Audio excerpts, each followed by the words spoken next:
Trending currently on the global internet space is that the United States of America Department of Justice, through the FBI, under the leadership of Mr. Donald J. Trump, has finally arrested one Mr.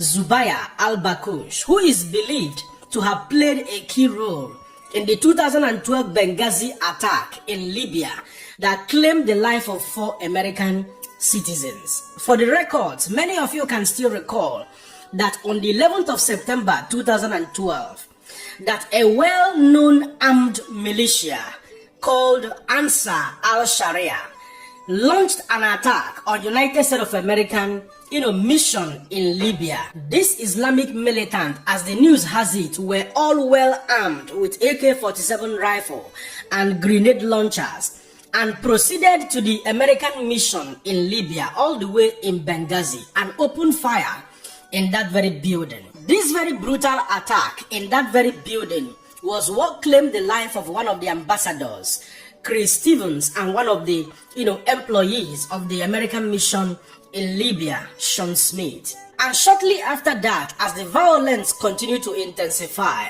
2 of the American security officers had to take shelter in one of the United States of America annexed building or facility close to that very building for the American mission in Libya, in Benghazi. And immediately this armed Islamic militia equally launched an attack in that very building, and this consequently took away the life of the 2 American security officers, Tyron Woods and Glenn Doherty. Ever since then, United States of America Department of Justice swore that all the perpetrators of this very heinous crime against humanity, against the United States of American citizens in Libya, shall be brought to book, whether now or later. Fast forward to the year 2025, United States of American Department of Justice, through the FBI, under the leadership of Donald J. Trump, finally arrested Zubayr al-Bakoosh as one of the persons that played a very important key role in that very coordinated attack that took place all the way in the year 2012. And as we speak, al-Bakoosh has been extradited down to the United States of America. In fact, he arrived 3 a.m. in the early hours of today through Virginia, and he will further face the full weight of the law as he has been charged with murder, attempted murder, arson, and other associated crime.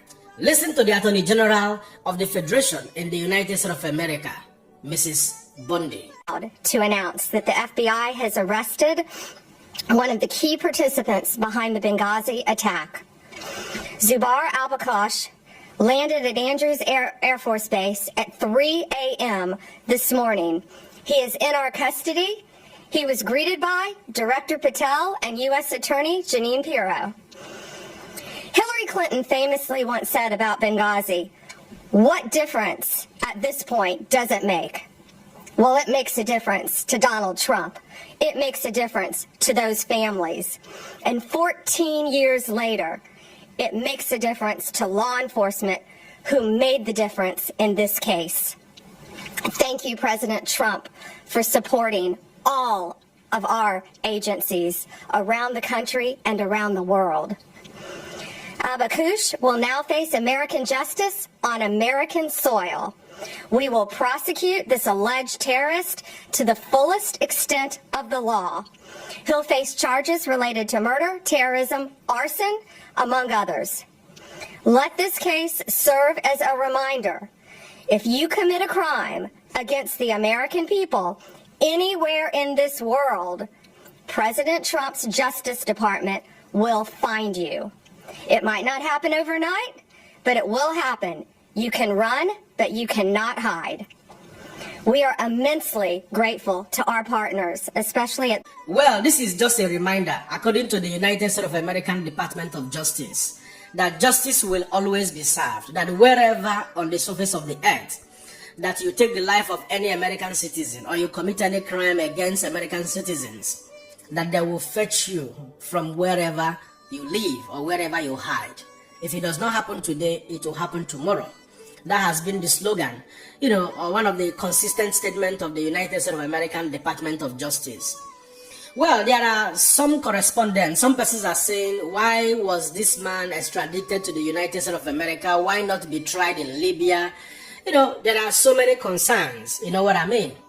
However, it seems we are also not, very good student of history, even though that entirely does not justify why he's being extradited to the United States of America. I'm not a lawyer, you know what I mean, to say in clarity whether he should be extradited or not. But according to the United States of America, the crime was committed against United States of American citizens, and the perpetrators needs to be tried or has to be tried on the soil of the United States of America. You know what I mean? So, but why do I say that probably we are not good students of history? Is that two of the persons who participated in this coordinated Islamic, heinous, attack against the United States of America mission in Benghazi, two of them were arrested. One of them was arrested in the year 2014, and another person was also arrested in the year 2017. In fact, Ahmed Abu Katala, who was arrested in 2014 for the same crime, participation in that coordinated attack, was also extradited down to the United States of America. He was tried at one of the federal courts in Washington, D.C., and he was sentenced to 28 years imprisonment. Later on in 2017, Mustafa Al-Imam was also arrested in connection to the same crime, and he was equally extradited down to the United States of America and was tried at the same federal court in Washington, D.C., and was sentenced to 20 years imprisonment. I think he was sentenced to 19 years and 6 months, so about approximately 20 years imprisonment. So the United States of American government is not relenting in bringing to justice these men, these 4 American citizens who lost their lives brutally. At least, bringing justice is not going to bring them back to life, but it will be a consolation to the families of these individuals. Like I've always opined on through this very channel, I am not an advocate of any form of violence, any form of rascality. Whatever religion or whatever that will compel you to take another man's life, say no to that. I, for one, I will never be a party to that. That is why I will always lend my voice for good governance. I will always lend my voice for justice and fairness. I will never be an advocate of any form of rascality. And people that will always tell you that the whites or the Westerners are exploiting Africa and all of that, taking our resources. Let me ask you one crucial question I've always asked people. You as a father, can a rich man come to your family, for example, and begin to exploit your underage daughter? Or even if your daughter is not even underage, your well-ripe daughter, and begins to, go to your back and begin to choptalize your daughter. Okay, let me use the word underage daughter. Your underage daughter. Obia, the man will drive, come to your house, then pick your daughter before your very eyes, or even when you are not around, pick your daughter and go away. And even when you are not around, somebody will come and tell you that so chief drove to your house and pick your daughter and then drove her away, then choptalize her Bakoosh, then bring her back to the house. Do you think anybody can exploit you in such a way without your consent? It is only when you have given consent, either a very wicked consent in form of taking bribery, in form of taking akazu, in form of compromising your integrity, such that you will not give away your daughter for prostitution in exchange for material well-being. And that is exactly what is happening in Africa, it's happening in Nigeria. The white supremacists, or whatever you can call them, whether it is China, Russia, United States of America, whichever way you want to describe them. Look at Nigeria now today. Do you know that Nigeria has tantalum? Just ask Google, what is tantalum being used? Now, vast of our mineral resources are being mined illegally in Nigeria. And they have also been part and parcel of the people responsible for insecurity to a very large extent. If the government of the day claims that they are ignorant of who and who that is mining our mineral resources illegally, then it is also criminality, complicit, because they are part of the gang.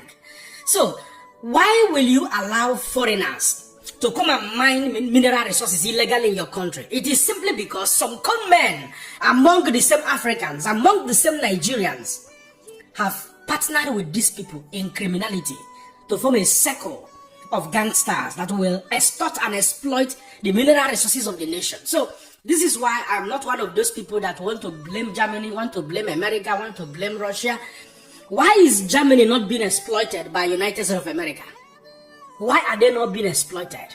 Why is Russia not being exploited by US? Why is China not being exploited by the US?